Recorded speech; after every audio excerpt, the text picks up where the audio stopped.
Hi friends, அஸ்ஸலாமு அலைக்கும். இன்றைக்கி இந்த வீடியோவில் என்ன பார்க்க போகிறீங்கன்னா, நான் ரீசெண்டாக எக்ஸிபிஷன் போயிட்டு வந்தப்போ அங்கேருந்து காலிஃப்ளவர் ஃப்ரை மசாலா வாங்கிட்டு வந்திருந்தேன். ஸோ அது எப்படி இருக்குன்னு வீட்டில் ட்ரை பண்ணலான்னு சொல்லிட்டு வீட்டில் இருக்க உருளைக்கிழங்கு வச்சு தான் ட்ரை பண்ணியிருந்தேன். அதுக்கு 2 உருளைக்கிழங்கு தோல் நீக்கிட்டு ஃப்ரெஞ்ச் ஃப்ரை ஷேப்பில் கட் பண்ணி எடுத்துக்கிட்டேன். நீங்கள் உங்களுக்கு பிடிச்ச ஷேப் என்ன வேணால் கட் பண்ணிக்கலாம், தின்னாவோ திக்காவோ எப்படி வேணால் வெட்டி வச்சுக்கலாம். அது கூட நான் வாங்கிட்டு வந்த மசாலாவை தேவையான அளவு போட்டுட்டு லைட்டாக தான் தண்ணி தெளித்து இந்த மாதிரி விரவி எடுத்துக்கிட்டேன். தண்ணி அதிகமாக ஊற்றிடவே கூடாது.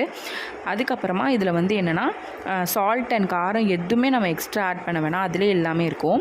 இப்போ இதை உடனே ஃப்ரை பண்ணிடலாம். அதுக்கு ஒரு பேன் வச்சுட்டு தேவையான அளவு எண்ணெய் ஊற்றிட்டு எண்ணெய் ஹீட் ஆனோன்னே நம்ம விரைய வச்சுருக்க உருளைக்கிழங்கு கொஞ்சம் கொஞ்சமாக போட்டு இந்த மாதிரி நல்லா ஃப்ரை பண்ணி எடுத்துக்கலாம். நான் 2 வாட்டி போட்டு ஃப்ரை பண்ணி தனியாக பிளேட்டில் எடுத்து வச்சுட்டேன். இது பாகற்காய் என்ன வெஜிடபிள்ஸில் வேணால் செய்யலாம். பாகற்காய், உருளைக்கிழங்கு, காலிஃப்ளவர் இந்த 3மே செஞ்சால் ரொம்ப சூப்பராக இருக்கும். அதுக்கப்புறமா நான் க்ரீமியான கர்ட் ரைஸ் கூட வச்சு சாப்பிட்டு பார்த்தேன். அல்டிமேட்டாக இருந்துச்சு. இந்த வீடியோ உங்களுக்கு பிடிச்சிருந்துச்சுன்னா இந்த மாதிரி நிறைய அப்டேட்ஸ்க்கு மீரா நைஷா விலாக்ஸை ஃபாலோ பண்ணிக்கோங்க. தேங்க்ஸ் ஃபார் வாட்சிங்.